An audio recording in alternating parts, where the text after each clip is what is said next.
Yeah, my background is, I guess, somewhat varied. I dropped out of school at 16. I've got no formal qualifications. Yeah, I couldn't spell MBA. And I really just wanted to get out there and be an entrepreneur. That was always my background. And so from starting my first company at 17, I think I've had 26, 27 international businesses since then. Some have failed majestically. Some have wiped me out. Some have been global international success stories. Some have made millions, some have lost millions, and some should really have just stayed ideas when I was drunk, and pretty much everything in between. And through that whole journey as an entrepreneur, born and bred, I mean, I've been 31 years now, officially unemployable. And on that journey, one thing that has essentially marched with me at the same pace has been my passion for personal growth. And I'll share a little bit about how that came about, because there's a certain area of personal growth that I specialize in, and that is human behavior, understanding why we do what we do. Because there is an epidemic out there right now in personal growth of what I call people chasing knowledge mastery. People are trying to buy the next online course, the next tape, seminar, book, what have you, to try to acquire some form of knowledge so that they think that will give them the tools for being able to apply the knowledge successfully, and hopefully in an area or an endeavor that they like to feel themselves moving forward in. And I'm here to tell you it's a lie. I'm here to tell you that doesn't work in the real world. And this is why you see the predominant issues that people face are not lack of knowledge. We are living in an overabundance of knowledge. In fact, people are drowning in knowledge right now, but they're starving for wisdom and success. And the reason being is that if you're running around trying to learn some new skill, technique, or industry, or what have you, the one thing that you are failing to take into account is the person who is required to apply that knowledge, which is the person in the mirror. And that's why people hit glass ceilings. That's why people, who they know what to do, they just don't do what they know. And they start to procrastinate. They self-sabotage. They run the same hamster wheel of mediocrity consistently, and then blame lack of knowledge for doing it and run off on another course to try to learn what it is they think is missing. And so I got fascinated. And it was really about a time when I was in a gym, and I was in my early 20s, and health has always been a value. I'm even older than Nikki, but I look good. And it comes to a place of where I was at the gym, and I got together with some guy at the bar. I was ordering a protein shake, and we start chatting. I've been taking some lessons to get over my shyness. I'm kind of making conversation, and everybody likes to talk about their favorite subject, which is obviously themselves. And usually everybody's favorite part of their favorite subject, which is why their life sucks. Have you noticed that? Especially in today's world. Well, just as a quick side here, guys, let me just give you a bonus. If you're still hiding behind any kind of story that has its roots into limitation, lack, or excuses to why you can't, because fill in the blank, most people get addicted to that because they have secondary gain. They get some sort of sense of connection, significance, or whatever it may be. Community. In fact, you may even know people that are actually quite happy being unhappy. And so let me just throw this out there as a truism in the 31 years I've been doing this. And that is this, that 80% of people don't care about your problems, and the other 20% are glad you have them. So if you're dealing with some level of excuse as to why you can't, there's something better going on. I tell you. And I was chatting to this guy, and he was telling me about why his life sucks. And I'm in my early 20s. So I'm like you guys. I'm full of enthusiasm. And I'm like a rocket without a stick. I'm passionate, because I get enthusiastic, he got enthusiastic, because I'm firing strategy at him. I've been in personal growth for 5 years. I was already a self-made millionaire at 25. And I'm trying to give this guy, wow, I know how to fix that. I know how to cure that. Here's a strategy on goal setting. Here's a strategy on getting resourceful. Here's a strategy on creating an extra income stream, and yada, yada, yada. And again, ladies, this is one for you. Enthusiasm is the least expensive, but the most beneficial cosmetic in the world. It will transform you. All right. You don't need your creams and your mascaras and your lipsticks and your foundations and your eyeliner and all that. Don't get me started, right? Enthusiasm will trump that any day of the week. Now you put enthusiasm on top of a set of Max Mara and you can still look good. But my point being is, if you haven't got the enthusiasm, don't expect people to look at you. So he was all excited. He left the gym on a high, and I sort of like felt really proud that, guess what? I helped change somebody's life. That was amazing. Anyway, fast forward about a couple of weeks, and I'm thinking about this guy. And what I did, I recommended him a book, and it was, I think it was a classic, Think and Grow Rich, or the 16 Laws of Success, one of the classics. And I'm excited. About a week later, I think, oh, I wonder if he's got to the chapter on auto-suggestion, or the power of a mastermind, or what have you. It was about 2-3 weeks later, I actually saw the guy again. I was back at the gym. I was like, oh, hi, John. Yeah. I came up to him and says, hey, how are you getting on with the book? Do you know what his answer was? Oh, yeah. What was it called again? And I just felt deflated. I mean, not only had I wasted my damn time, but, I like, why are some people more committed to their problems than outgrowing them? And it just started a quest to try to understand people, right? Because that's where we fall down at school. We don't get taught how to relate to each other. What makes us get up in the morning, excited or not excited? What makes two people with the same basic IQ sitting in the same front of the seminar, taking the same notes, and one goes out and creates magic against all the odds, and the other one does nothing? Yeah, it's got nothing to do with the external world. It's got everything to do with the internal world. And that's when I realized that there was a huge difference between biological maturity and emotional maturity. Have you noticed that? In fact, you've only got to look around and see that there's a lot of emotional teenagers running around in some pretty adult bodies out there. All right, now, you don't want to come from judgment. One thing that I found is, again, we don't get to vote whether physical maturity happens. That's part of the rule set. I don't care how many creams you put on. I don't care how many vitamins you take. I don't care how many yoga classes or gym sessions you go to. In about 50 years from now, you're going to look a little different. That's just part of the game, right? But emotional maturity is a choice. And there are a lot of key points in the journey of emotional maturity. Now, again, I don't want people to come from a place of spiritual ego and saying that just because I'm at a higher conscious level and I'm a vegan that does meditation, that I'm more spiritual and better than somebody who's still running around shouting at people. That's not what we're about. In fact, I could answer that very simply by asking you the question: what's better, a 5-year-old or a 9-year-old? A small tree or a big tree? You see, one's not better than the other. They're just at different points on their own journey of personal growth and evolution.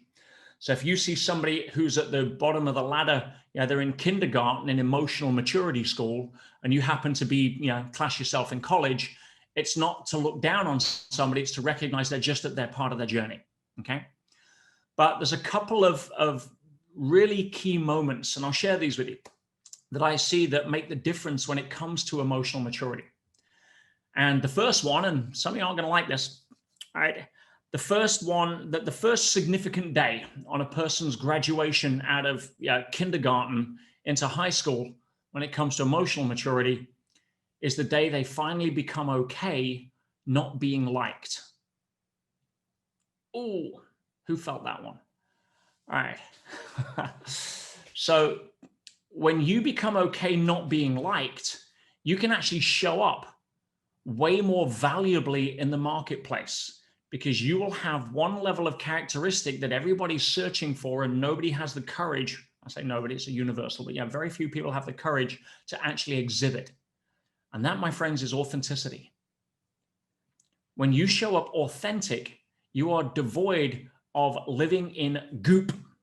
Anyone that's followed me in my work knows what goop is, and it's a sticky, nasty, horrible, smelly substance that you really don't want to swim around in.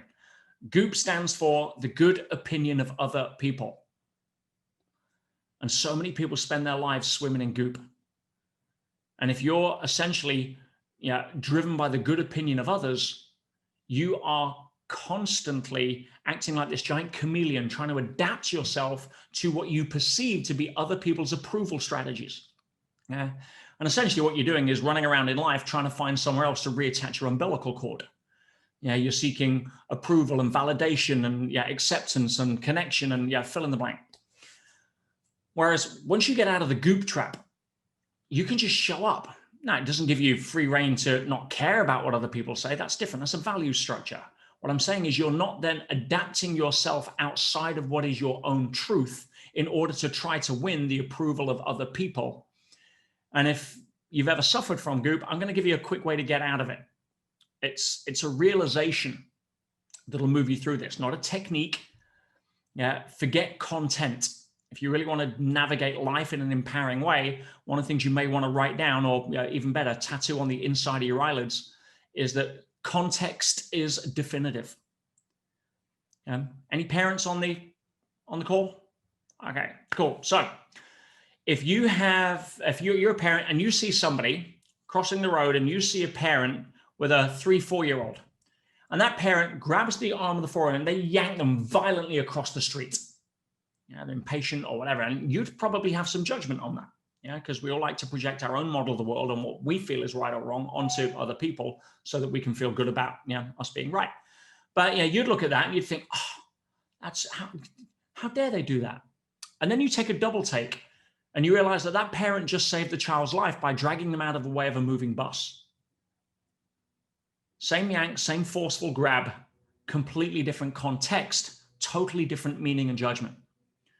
So people that tend to get on a little better in life are context driven before content driven. Those that tend to be rigid, inflexible, black and white, and therefore, unfortunately, tend to get slapped a lot by life, are far more, they prioritize content over context. So when it comes to Goop, I want to give you some context to hold it with, because if you change the context, everything changes. And if you're trying to literally, essentially control the outer world, I've got news for you, right? I'll put it this way. I gave up fighting reality a long time ago for the very simple reason that the son of a bitch kept winning, right? Oh, I think I have 2 dogs wanting to come in here. Hey, kids. Oh, obviously back from the walk. Yeah, we are live. Look, can you please? Yeah, sorry, I'm being blasted here. Good boy, good girl. Out. Thank you. You should have done one, thanks. Back from their walk. They love that. See, I'm a parent too. All right. And so getting back to Goop, I want to give you a framework for holding this. And if you get what I'm about to share with you, it can be literally life transforming if you allow it to be. I believe that we all star in a movie. Everybody wants to be a movie star. That's some good news. You are. You star in the movie of your life. Now, the reason I know that with a fair degree of certainty is the fact that I believe that you are the only person that stars in every single scene of the movie of your life. Am I right? If not, we need to talk. Right? But yeah, you are the star of your own movie. Now, by definition, that means that everybody else in your movie can only play one of 2 roles. The primary role, which is exceptionally rare, you may have a handful of people at best, is what I call a supporting cast. You've got a spouse, a sibling, a best friend, a boss, coworker, whatever. But the vast majority of people in your movie, 99.99+% of people, are what? They're extras. They're film extras in your movie. Now, how do you know if they're a film extra? It's pretty simple. You're not thinking about them when they're not in your scene. Now, here's where it gets interesting.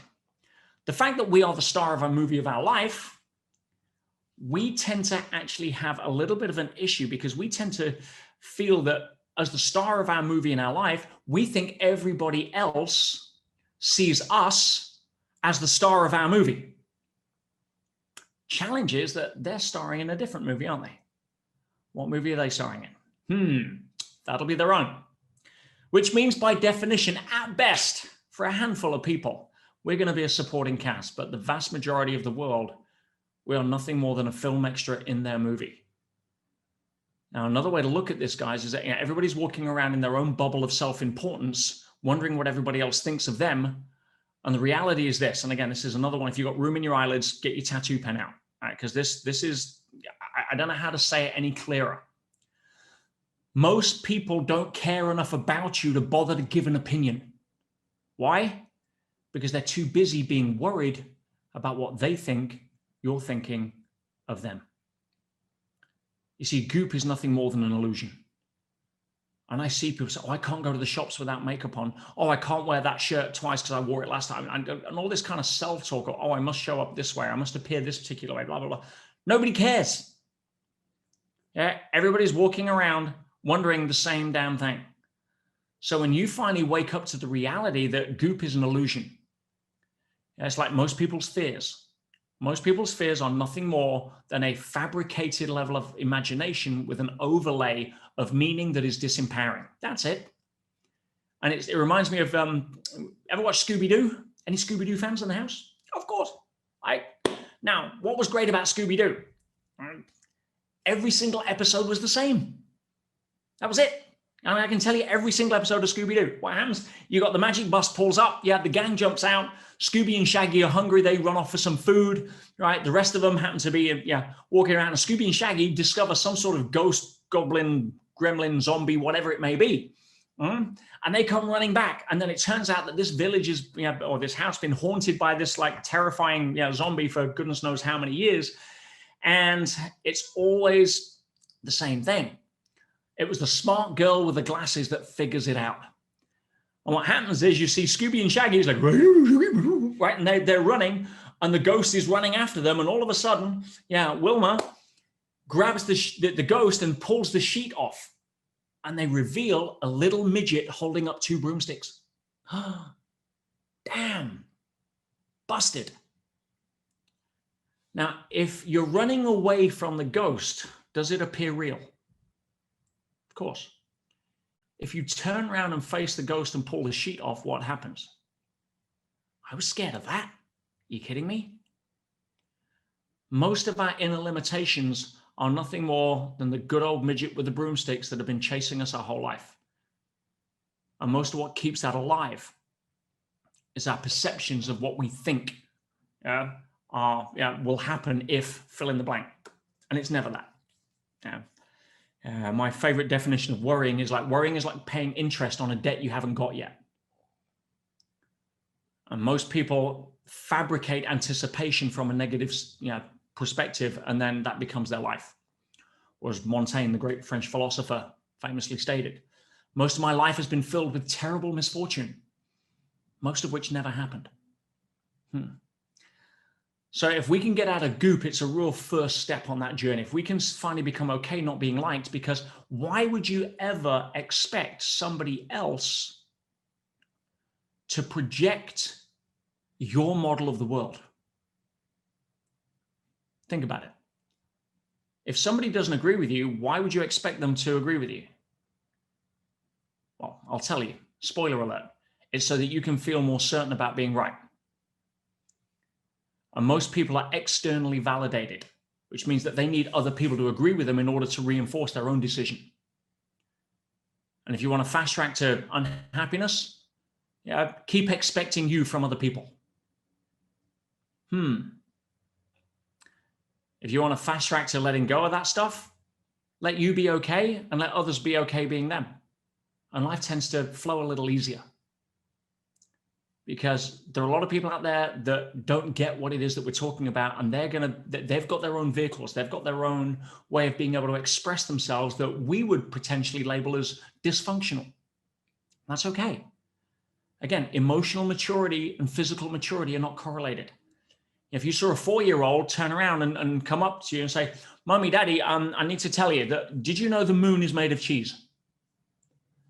Now, at that point, you wouldn't turn and say, oh, you stupid 4-year-old. Let me go get the latest geology reports from the last Apollo 11 mission from NASA and prove to you the moon is made. No, you wouldn't say that, right? And by the way, you're not talking them out of it because their best friend told them it was made of cheese. So they know. It's just a natural expression of somebody whose world is grounded at that level, correct? So when somebody comes up and tries to tell you how the world is, they're telling you how their world is. And you trying to argue the toss about that is about as useful as like complaining about why it rained yesterday.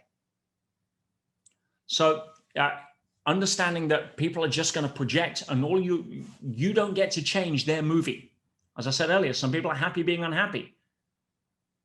They're starring in a soap opera. It's a drama. For some of them, it's a freaking horror show. Your job is not to become an unpaid film extra in somebody else's movie. That's a pretty poor career choice as an actor, to be fair. Your job is to become the example and the invitation, and then let go of whatever anyone does with the invitation. And just know that, guys, it's, as nurturative and as compassionate as we want to be, some people have to hit their head on the sidewalk in order to learn how to tie their shoelaces. And we've got no right to take their lessons away. Just be the example and the invitation and send them love. Now, one of the next parts on the journey of emotional maturity, again, another huge day or a graduation event. You actually go from high school to college with this one, is the day you finally wake up to the reality that life is not a comfort-centric experience. Life is a growth-centric experience. And when you get that, not at an intellectual level of understanding, just because you understand English, but an emotional level of understanding where change is the first place it starts to happen, then life can start to shift. And the way that I see that is like, people say, oh, what's the purpose of life? It's to be happy. No, it isn't. If you think the purpose of life is to be happy, you're in Disneyland. Now, it doesn't mean to say you can't be happy through life, but it's not its purpose. Its purpose, I alluded to earlier, as far as I'm aware, is to be authentic and to grow. And if you look at nature, the only two rules of nature are growth and contribution. Everything in nature grows and contributes, or it's taken out of the food chain. We just think we're different because we watch too much TV. Now, when it comes to understanding growth centrism, we go to the physical body. Let's say that you're an athlete, but you didn't know that you were an athlete. Nobody told you. You didn't know you were born to get the gold medal. And so you show up at the gym and there's this personal trainer person, and they keep shouting at you and forcing you to do press-ups until you can't breathe and run on the treadmill until you throw up and all of this kind of stuff. And you're resenting this person, freaking torturer. And at some point you're going to, if you see them coming, you're going to be hiding behind the weight stack. You're going to be trying to do just about enough to tick the box to say you did the workout to get the hell out of there. But if you know you're an athlete, how do you approach the gym? If you know you were born to get the gold medal, how do you approach the gym? I'll tell you, if you're not throwing up in 30 minutes, you want your money back. And when it comes to that last burning rep on the bar, if you take the perspective of the muscle fiber, which is where most people are in the last 12 months, oh, there's so much weight on the bar. Oh, it's uncomfortable. Oh, it's tough. Oh, I've lost my job. I'm on furlough. The world's gone mad, and all of this kind of narrative. They're looking at it from the position of the muscle fiber, which is totally normal. It's like the 4-year-old and the moon of cheese, right? What happens when you're on that burning rep? The muscle fiber is sending messages to the brain. Pain signals. Stop. What the hell are you doing? I'm being broken down. Tell him to put the weight down. What's going on? Quick, burn, help. But if you take the perspective of the athlete, you're not listening to that. You're actually proud you can bust out a personal best and not lift your arms for the next day and a half. Why? Because you have a different understanding and a relationship to challenge. And so many people right now have forgotten that they were an athlete in the gym. And yeah, there's a lot of weight on the bar for a lot of people. But here's what I know. In biology right now, we know any organism, as a mammal, if it perceives an external threat, it will go weak.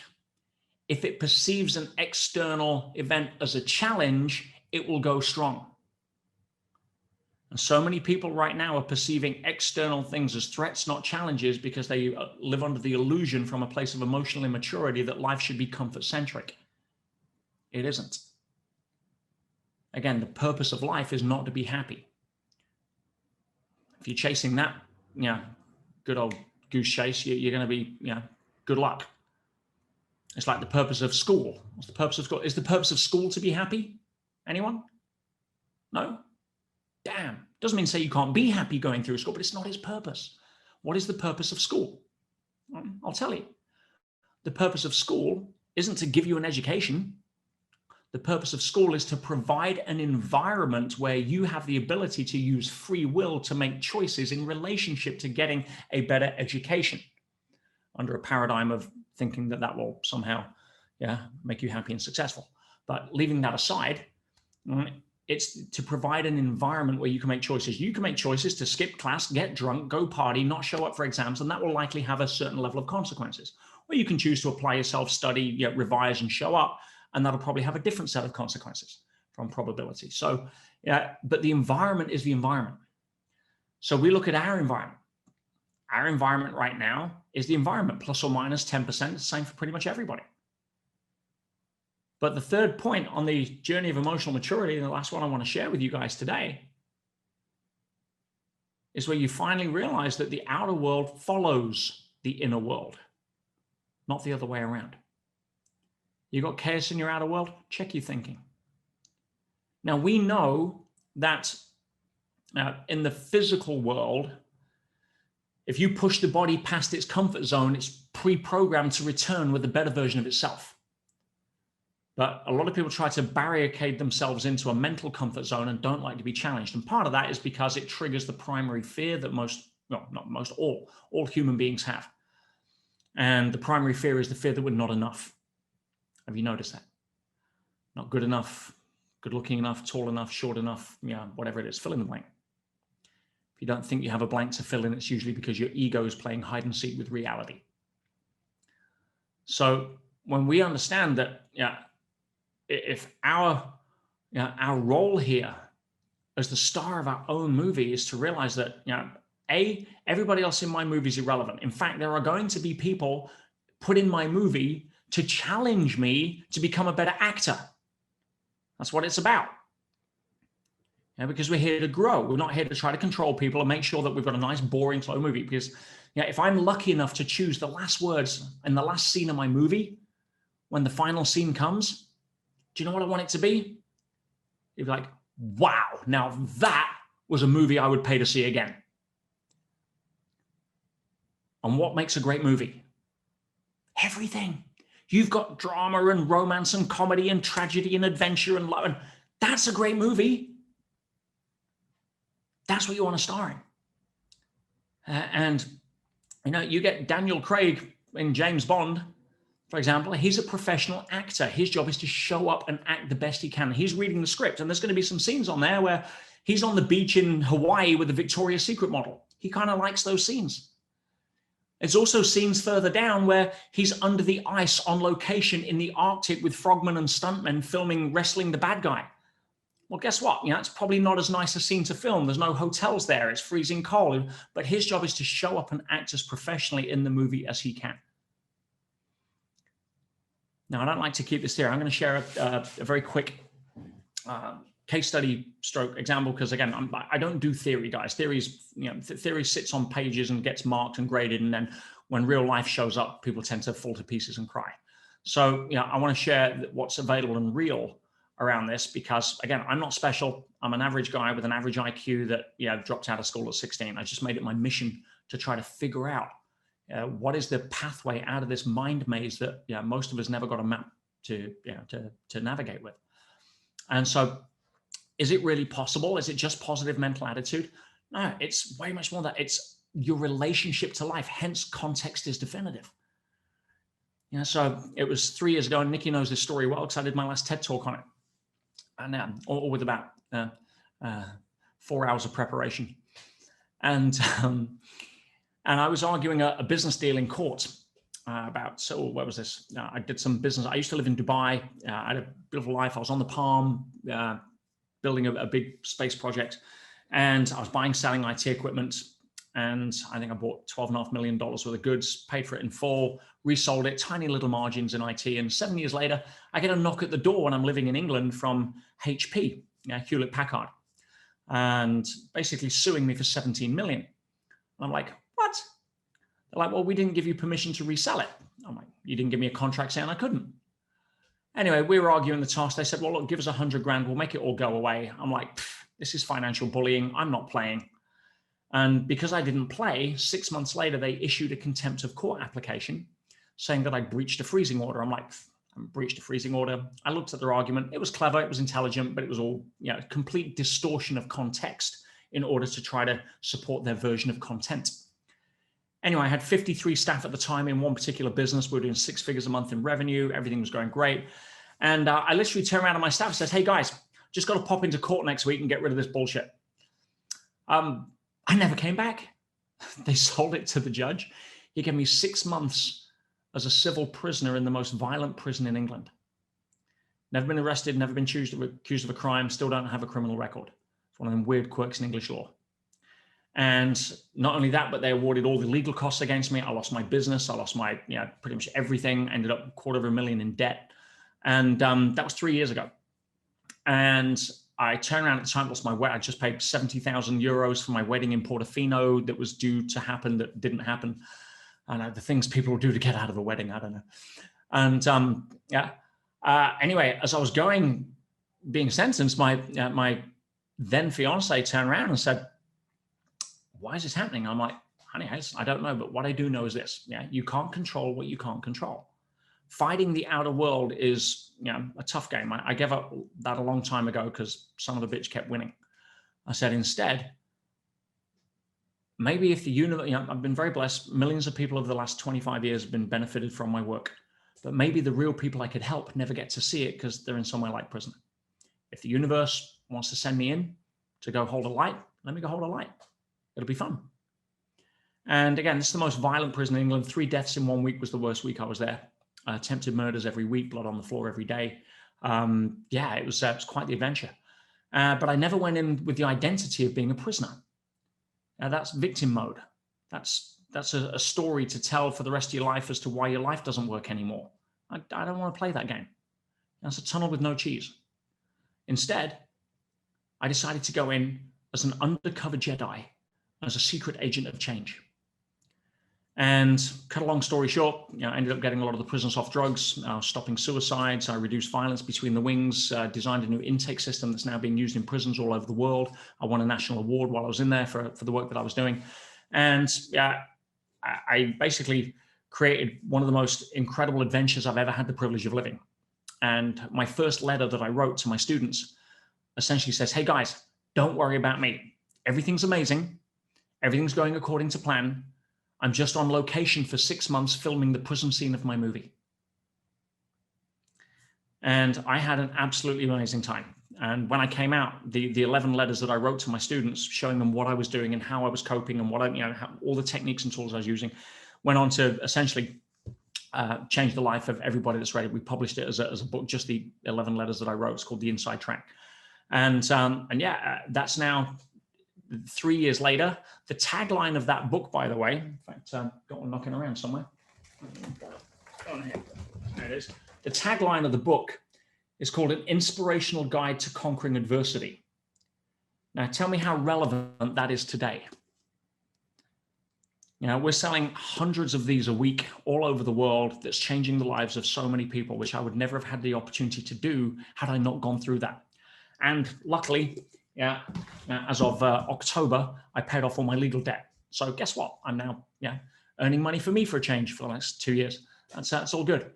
But again, it's all part of the adventure. It's being able to have that relationship to what you think is your problems or your challenges, and take it on, not run from it, not complain about it, not hide about it. And if you can do that, no matter what shows up, I mean, what's the worst thing that can happen, right? You get some more stories for the grandkids in a few years' time. Give me a break. And so many of us think we're so fragile when all we really needed to do was step up, look ourselves in the mirror and say, "I got this. I don't know how, but the how's none of my business. I either live in a friendly universe or I don't." And that's Albert Einstein said the most important question you can answer in your lifetime. Do you live in a friendly or a hostile universe? Because those two choices are going to have two very different levels of where you go on the path of life. And if you can come from that and make your mission not to be comfort-centric, but to be emotionally mature, to step up and say, "Listen, there's some weight on the bar right now, but I was born an athlete. I was trained for this. I'm going to take it on because there's people around me right now that are struggling that I can be an example for, not a warning." And at that level, I don't care what your path is right now, what opportunities you're looking at, what's happened or not happened or could happen. You'll be in a way better place to be able to deal with all of that if you adopt some of the principles I shared with you today.